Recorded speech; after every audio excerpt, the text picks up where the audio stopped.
The Crystal Cave by Mary Stewart, Book 3, The Wolf, 3.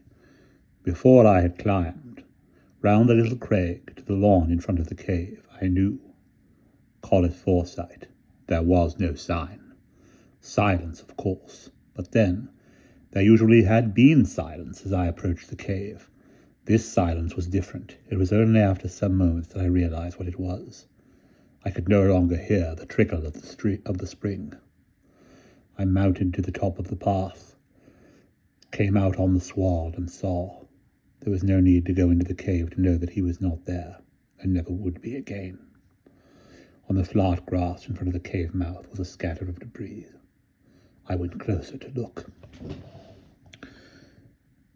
It had been done not so very long ago. There had been a fire here, a fire quenched by rain before everything could properly be destroyed. There was a pile of sodden rubbish, half-charred wood, rags, parchment gone again to pulp, but with the black edges still showing. I turned the nearest piece of scorched wood over with my foot. From the carving on it, I knew what it was. The chest that had held his books, and the parchment was all that remained of the books themselves. I suppose there was other stuff of his among the wreck of rubbish. I didn't look further. If the books had gone, I knew everything else would be gone too, and Gallopus with them. I went slowly towards the mouth of the cave. I paused by the spring. I could see why there had been no sound. Someone had filled the basin with stones and earth, and more wreckage thrown out of the cave.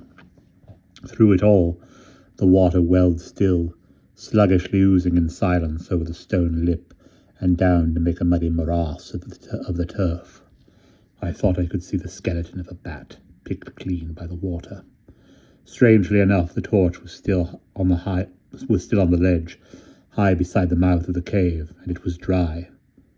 There was no flint or iron, but I made fire, and, holding the torch before me, went slowly inside. I think my flesh was shivering, as if a cold wind blew out of the cave and went by me. I knew already what I should find. The place was stripped. Everything had been thrown out to burn, everything, that is, except the bronze mirror. This, of course, would not burn, and I suppose it had been too heavy to be looted.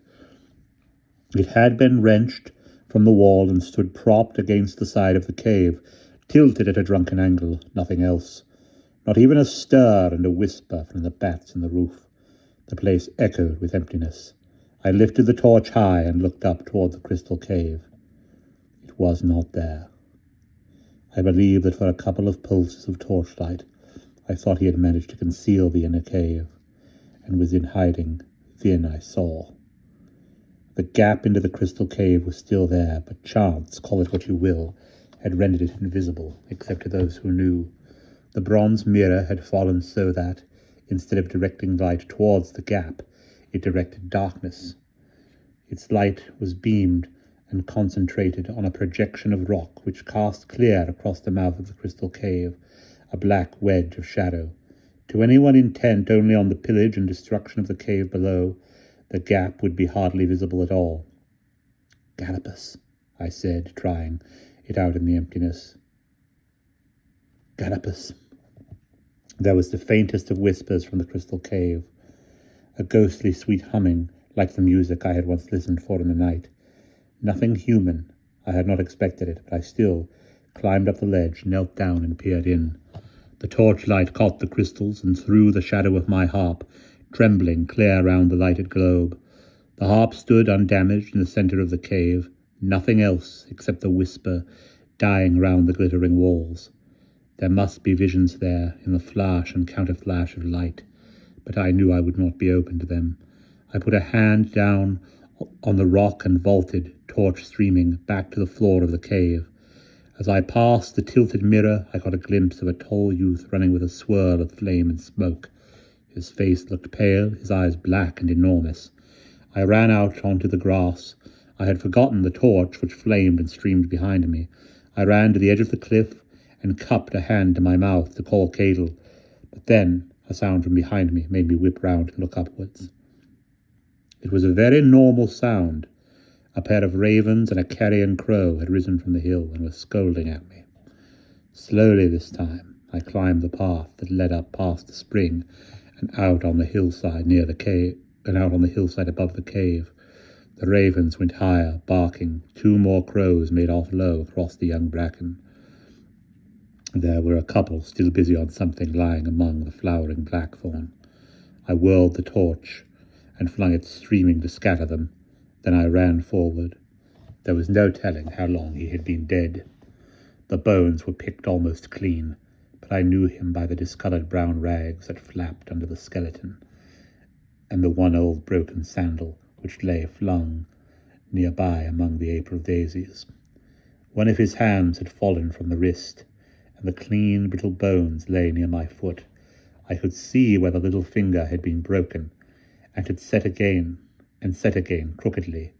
Already through the bare rib cage the April grass was springing.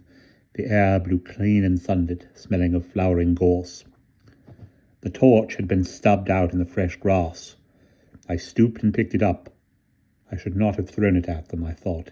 His birds had given him a seemly way-going. A step behind me brought me round, but it was only Cahill. "I saw the birds go up," he said. He was looking down at the thing under the blackthorn bushes. "Gallopus?" I nodded. "I saw the mess down by the cave, I guessed." I hadn't realized I had been here so long. "Leave this to me." He was stooping already. "I'll get him buried. Go you and wait down where we left the horse. I can maybe find some sort of tool down yonder, or I could come back." "No, let him lie in peace under the thorn. We'll build the hill over him and let it take him. We do this together, Cahill." There were stones in plenty to pile over him for a barrow, and we cut swords with our daggers to turf it over. By the end of summer, the bracken and foxgloves and young grasses would have grown right over and shrouded him, so we left him. As we went downhill again, past the cave, I thought of the last time I had gone this way. I had been weeping then. I remembered for Cedric's death, for my mother's loss, and Gallopus, for who knew what foreknowledge of the future.